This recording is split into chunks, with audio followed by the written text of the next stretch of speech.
In this video, I'm looking again at another battle from Norman Conquests of the Men of Iron series. This one happened in 1106. It's Tinchebray. This, I believe, was fought in Normandy. And this one is between King William, is it William? No, King Henry of England against Robert of Normandy. Now, these, I believe, these are both William the Conqueror's sons, and actually, the younger one, who is the King of England, is Henry the First. I think I may have that wrong. And then the older brother is the Duke of Normandy, Robert the Second. And so Henry has invaded Normandy and they're getting ready to meet on the battlefield at Tinchebray. And interestingly, in my playthrough of this series, William of Normandy lost the Battle of Hastings. So in theory, he never became king.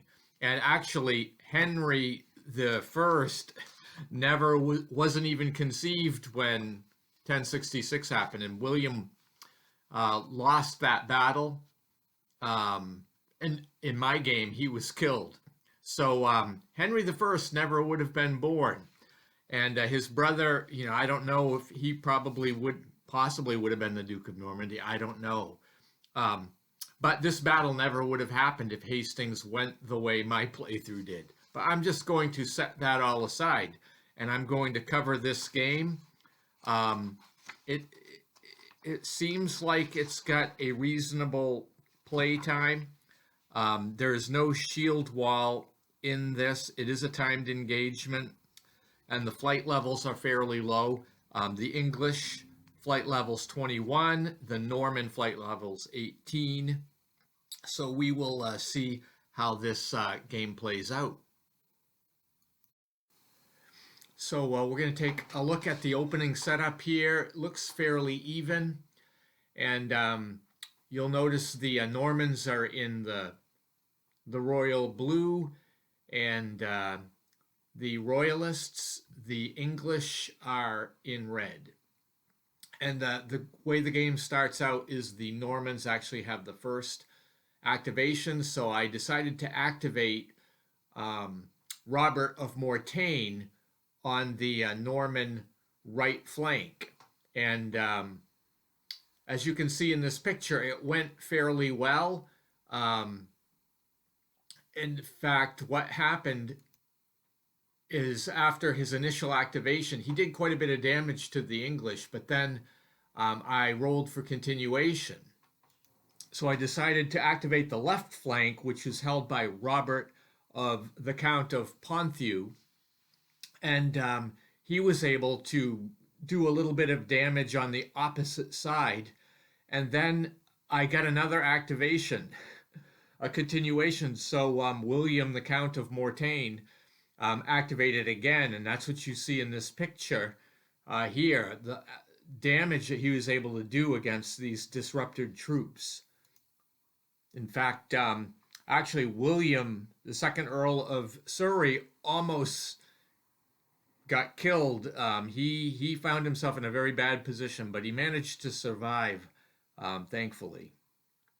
So finally, we went to the English Royalist activation.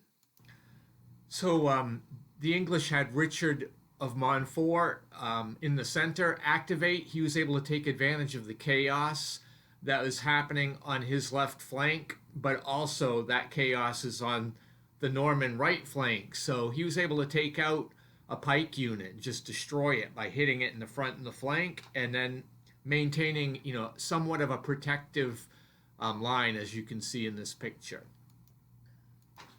So we go back to the Normans, and William of Mortain activated. He's on the Norman right flank on that chaotic side, and was able to blast into the flank of a couple of English units, and then a pike got into the retired units and wiped two of them out, one through a continued attack. So it was a fairly ugly moment on the English left, and see if I can salvage that.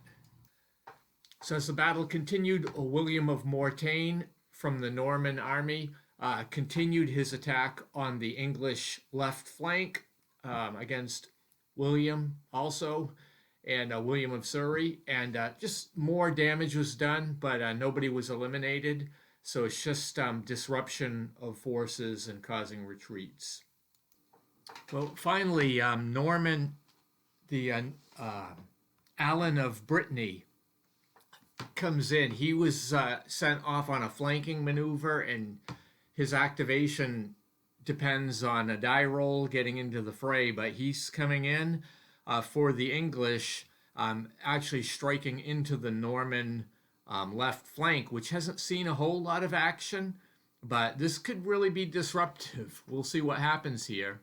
You can see in this picture, though, that where he's coming in and how he's going right into that flank. So this next picture is showing Robert of Ponthieu striking into Ranulf III's forces. They're starting to have some problems. A couple were destroyed and some have been retired. So the flight level for the English is starting to rise. So the English got a continuation on 0 die roll. So I was able to activate Alan of Brittany, and he is whacking right into the rear and flank of some of the Norman pikemen that are into the English flank. So that was a fairly successful attack, but then Robert of Normandy in the center of the Norman army launched an attack against the English in the center, and was able to do some damage and push some of those forces back. Then we have Alan of Brittany gets activated, and he continues to drive into the Norman left flank, which is extremely chaotic at this stage. So finally, in the end here, we got the Norman center, Robert of Normandy, I think, got activated, and he crushed the English center to the point where they just exceeded their flight points. I mean, the die roll took them over, but the die roll was a 9, so it took them way over. But they were so close, it didn't matter. So I think this went a little bit ahistorically. Alan didn't do enough damage. I mean, he did even up the odds a little bit when he came in on the flank, but the Normans actually won this one. Thank you for watching, and stay tuned if you'd like to see more game videos. Have a great day.